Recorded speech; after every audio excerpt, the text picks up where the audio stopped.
Note, certain names may have been altered to protect identities and entities affiliated with the events of this story. It's time, I've decided, to finally tell a story of my own. I have posted on this subreddit before, not under this account, as evidenced by the fact that I've only just created it moments ago for this very story. But I'd rather you not know who I am. It would spoil the fun. Make people question things. Simple truth is that every story I post is true, but none of them have been mine. I have a reputation where I live. I'm something of a collector. Collector of stories. See, I'm the girl who believes the strange, impossible stories other people tell. Stories of murder, revenge, ghosts, goblins, you name it, I've heard it. And what I've heard, I turn into stories for NoSleep. Because maybe somebody out there will read it, understand it, and see it for the truth that it is. 1 or 2 stories I have told have become wildly popular, but most have slipped through the cracks unnoticed. I do not know what kind of story this will be, only that it's the most important story that I've ever told. Because the story is mine. Maybe it's stupid, starting off a story with all this rambling. Maybe it won't change anything. But I'm a big believer in the why behind a story, and that it's more important than the story itself. So instead of leaving you to wonder what the why is, trying to parse it out from strange metaphors and turn of phrases in my writing, I'll tell you simply and directly. This is my story, and it's what made me into a writer, a listener, a collector. This is my story, and I'm giving it to you. All of you. I live in rural Minnesota. It's windy, there's barely any trees, and the towns are few and far between. As a whole, I can't say that I like it here, or that I'll miss it when I leave. I have no nice things to say about my hometown. But, then again, there are some nice things about living in the southwest corner of the state. One of them has to do with Laura Ingalls Wilder. If you're curious about her, you can read on her here. Basically, she was a pioneer girl who later wrote about her life growing up in the Midwest. As a child, I was fascinated by her, mostly because one of her homes was only an hour away from my hometown. Because of her history in the area, many surrounding communities had something of an obsession with prairie life, particularly of the mid to late 1800s. That obsession, of course, gave rise to Pioneer Town. There are actually a lot of towns like these. In fact, they're not towns at all, but museums that are constructed to look like 19th century villages. Many of these towns are newly constructed, but our Pioneer Town was special. You see, Pioneer Town was not a village constructed, but a village preserved. It had been abandoned for reasons unknown, probably circa 1880, and discovered in the late 1950s. It's located in a desolate plot of land that has poor soil and is prone to tornado, hence the abandonment. Well, that's the assumption anyway.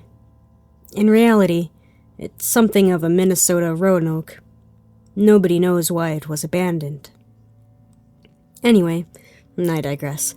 The point is, the buildings were fixed up and the whole place was eventually turned into a prim little museum, refurnished with period-accurate trappings and tuned to the finer authenticities of the 1800s.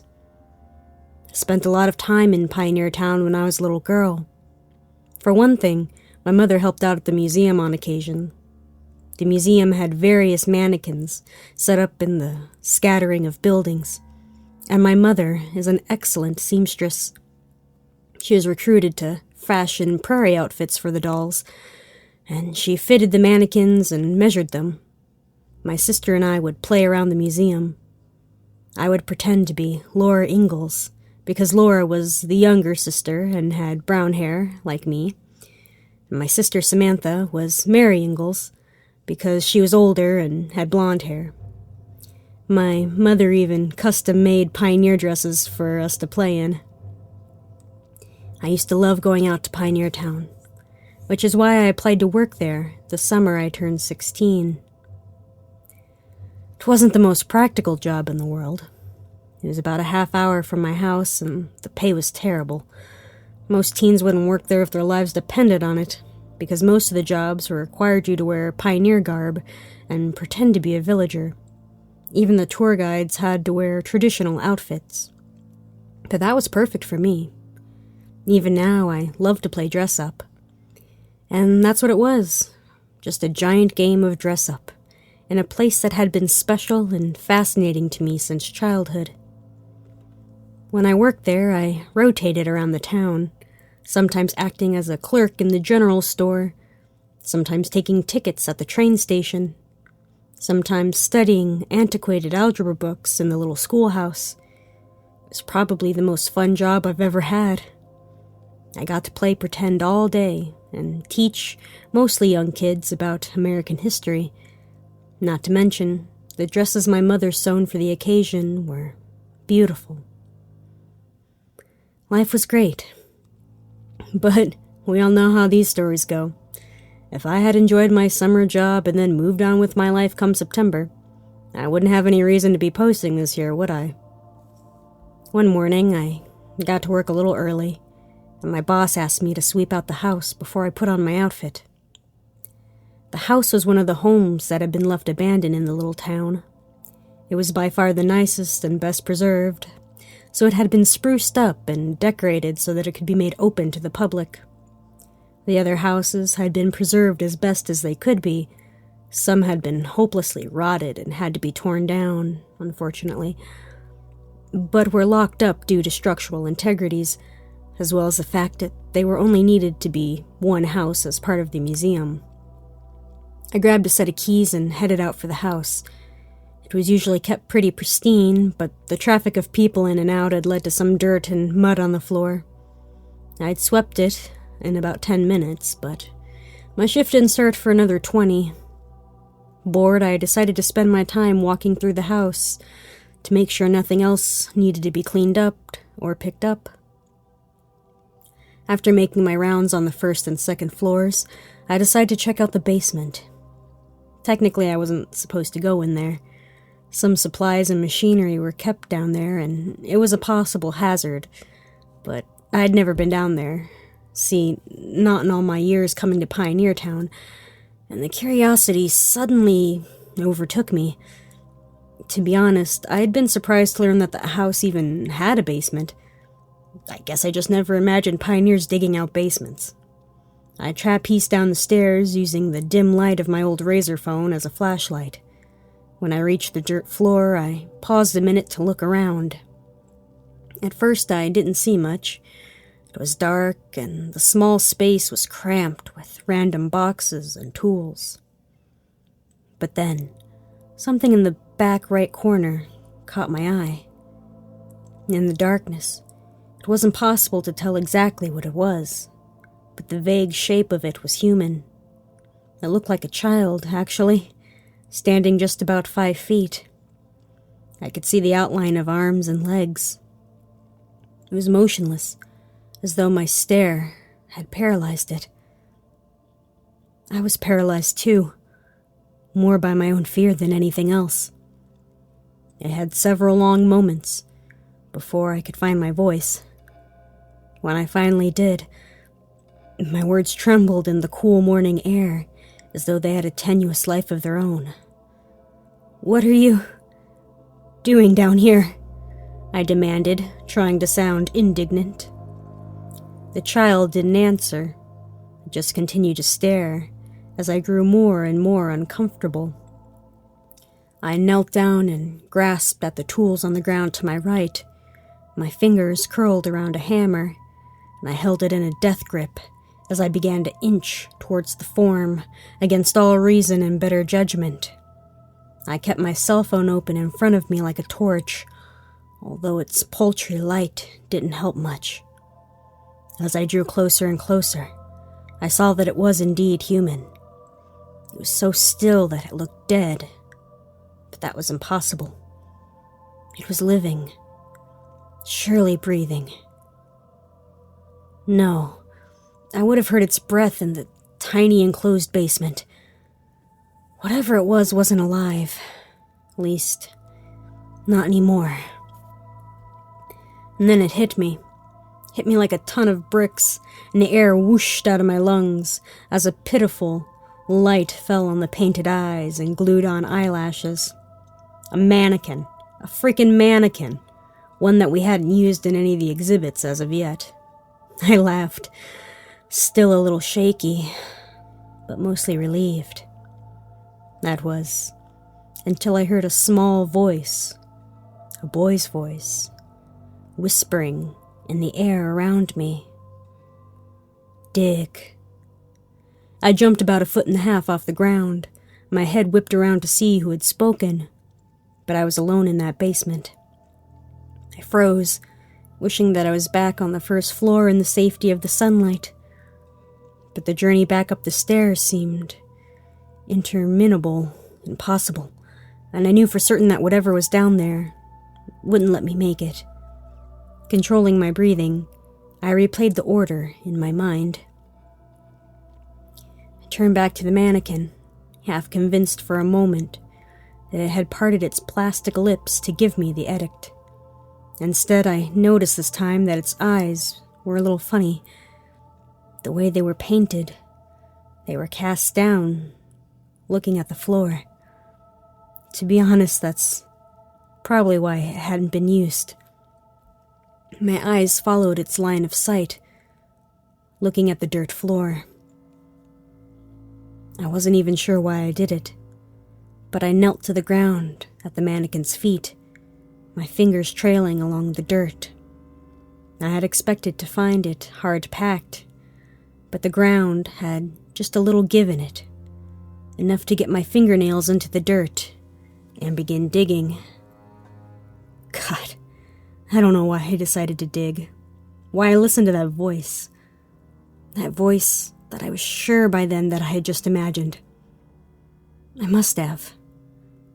Voices don't just come out of nowhere, not unless you're certifiably insane. Although I suppose I might be crazy after all. My fingers scraping through the dirt and creating a depression the size of my fist in the floor. Yep, that was it. I'm crazy, I decided. But then, my fingernail scraped against something hard. I grasped it and wiggled it around until it came loose from the hard dirt surrounding it. Pulling it out of the ground and standing up as I did, I held it up to the light of my phone, trying to see what it was.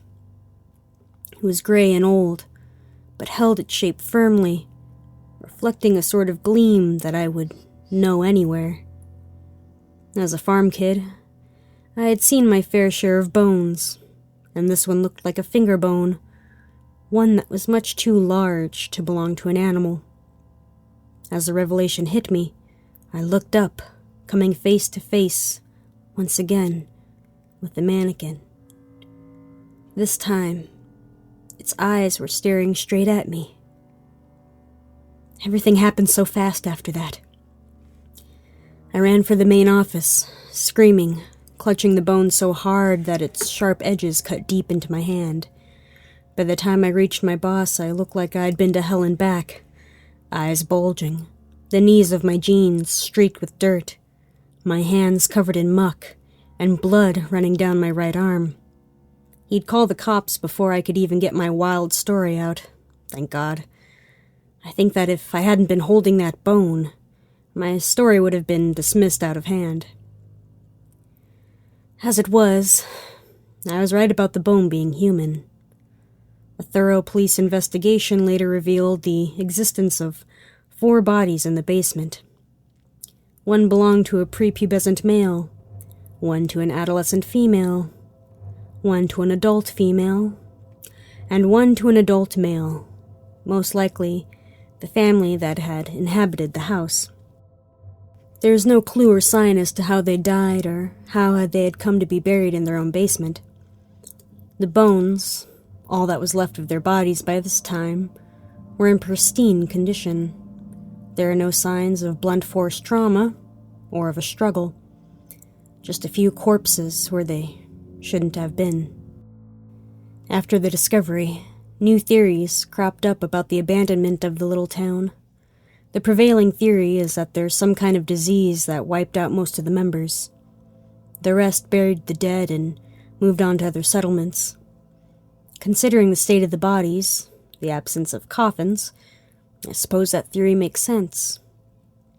There was little coverage on the news regarding the discovery, but it wasn't as if it was prolific like you might expect. After all, the town was abandoned in the 1800s. It's unsurprising that there were a few corpses littered around the grounds. After a few weeks of sparse stories, talk of Pioneer Town died out, and everything went back to normal. Even so, I can't help but believe that there's more to the story. That something was down there that day. Something that desperately wanted to communicate with me. All these years later, I still haven't figured out what it wanted to tell me. After that incident, I didn't return to Pioneer Town, as you can imagine. In fact, that day, as my mother picked me up and dragged me to the hospital for a tetanus shot, it was the last that I saw of the little museum. I know it's still up and running, and maybe it would be good for me to go back. There are many times that I've imagined returning and solving the mystery once and for all. That one incident turned me from a skeptic into a believer of, well, anything.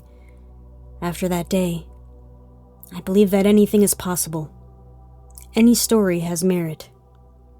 I know, it's probably silly of me, but my inability to return and uncover the true story of Pioneer Town has prompted me to tell the stories of others, to put them out in the world so that somebody can understand them, even explain them. That's why I'm telling you my story today, for the very first time. See, I can never go back to that place. I know that I'll never be able to solve the mystery, to understand what exactly it was that sought me out, that gave me the key to unraveling the secret of Pioneer Town. But you NoSleepers are a curious bunch. I'm willing to bet a substantial amount of money that I don't have, that one of you will track down my location, find the place that I'm writing about, and take it upon yourselves to solve the mystery once and for all. I only pray to God that, when you do, you tell me. You tell me that it's over. Maybe then I can sleep without being haunted by that voice, begging me to come back and finish what I started.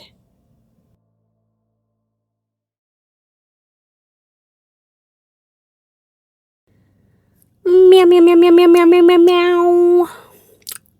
It's my warm-up. It's my warm-up, but cat version.